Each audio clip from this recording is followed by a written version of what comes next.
કમલેશભાઈ સાક્ષી છે. જ્યારે જયદીપસિંહ અને એમની ટીમે નગરપાલિકા છોડીને 42 કરોડ રૂપિયા ફંડ હતું, 62 કરોડ ફંડ હતું, 100 ભંડોળ.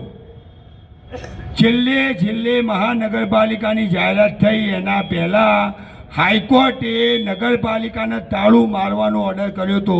હું જુઠ્ઠો હોય તો પરામાં મારા ભાઈબંધ છે, એમની જમીનના વળતર આલવા માટે આ લોકો કગર્યા હતા. 10 લાખ રૂપિયાના કોર્ટે હપ્તા બાંધ્યા હતા. આ લોકો હપ્તા નહોતા ભરી શક્યા.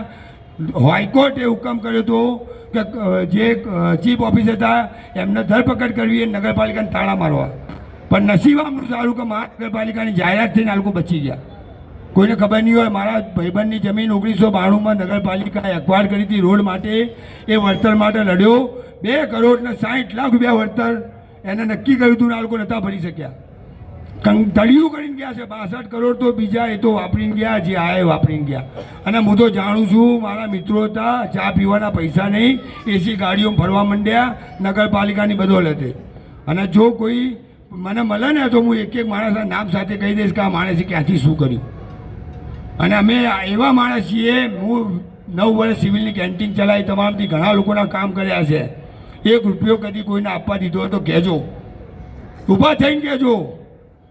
હા આયા છો, મેં કીધું 50 રૂપિયા પેલા પટાવાને ચાના આપી દો, એવા કીધું છે. બાકી કદી કોઈને રૂપિયો આપવા નહીં દીધો, અને ના કદી કોઈનો રૂપિયો લીધો. હતા એટલા પૈસા કમાઈ શકતો હતો સિવિલમાં, તમે બી જાણો છો. કોરોનામાં આ વિસ્તારના 60,000 લોકોને ઉકાળા, રોજ 6,000 લોકોનો ઉકાળો મારી કેન્ટીને બનતો હતો. સમાજ સોસાયટીના પ્રમુખ મંત્રીને ફોન કરીને બોલાવીને લઈ જતો હતો. પૂછજો કોઈ બી સોસાયટીને, જુઠ્ઠું બોલે તો ભગવાન મને મારે. આ વિસ્તારમાં મેં PCR વાન લઈને ઘેર એન્ટી ઓક્સિજન ટેસ્ટ કરાવડાયેલા કોરોનાના. હું ફરતો હતો, તમે જોયો હતો.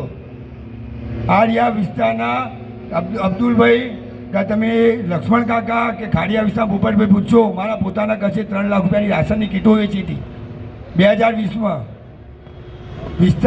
વિસ્તાર હતો, મને કીટો સામાજિક સંસ્થાઓ 120 કીટ આપી હતી. ખાલી કોના આપું? સીતાપુરામાં આપું તો શંકરપરાવાળા નારાજ થાય, સર્જનમાં આપું તો પાછા દેસાઈનગરવાળા નારાજ થાય. 2021માં ચૂંટણી લડવાની હતી, મારે તમારી વચ્ચે આવવાનું હતું. પછી નક્કી કર્યું કે રાકેશ ભગવાન આપશે. 3 લાખની કીટો મેં બનાવીને વેચી છે. સાક્ષી છે આ વિસ્તારની જનતા. આ વિસ્તારના કોઈ બી માણસે અડધી રાતે સિવિલ માટે ફોન કર્યો છે, હું ના દોડ્યો તો પૂછજો. ગઈ વખતે તમે પ્રેમ આપ્યો તો એનો જ પ્રેમ હતો. અપક્ષમાં લડીને કોઈ બી ભાજપનો નેતા આવે ને તો પૂછજો કે તું ભાજપનું સિમ્બોલ લઈને લડવા નીકળ, 180 વોટ ના આવે. અને તમે મને 1800 વોટ આપ્યા હતા.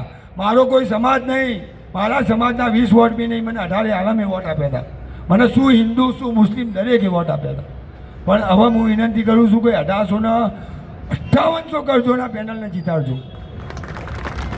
અને જો 1 વર્ષ પછી તમને વિશ્વાસ ના થાય તો અમારા પૂતળા બાળજો, અહીંયા કામ એવા કરીશું. અને જયદીપસિંહને વિશ્વાસ આપું છું, જો આ પેનલ જીતી ગઈ ને તો 5-10 વર્ષ પછી ભાજપમાંથી કોઈ ટિકિટ લેવાનું નહીં હોય, એવા કામ કરી નાખીશું અમે. એટલે હું વિનંતી કરું છું આગળ અમારા વક્તા